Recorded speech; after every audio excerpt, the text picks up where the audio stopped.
अगर आपको खाना है इंस्टेंट खट्टा मीठा आम का अचार, तो उसके लिए आप छोटे छोटे आम को ऐसे काट लें।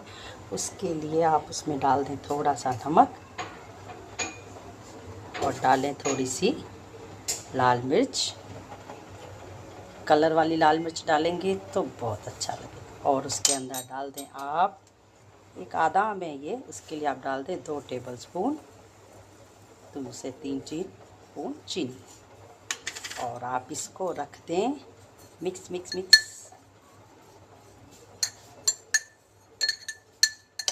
मिक्स मिक्स मिक्स मिक्स करके इसका लगाएं लिड और धूप में रख दें इसको 1 घंटे के लिए।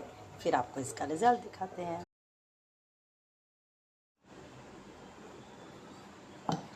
ये देखिए इतना कलर आया है, खट्टा मीठा इंस्टेंट आम का अचार।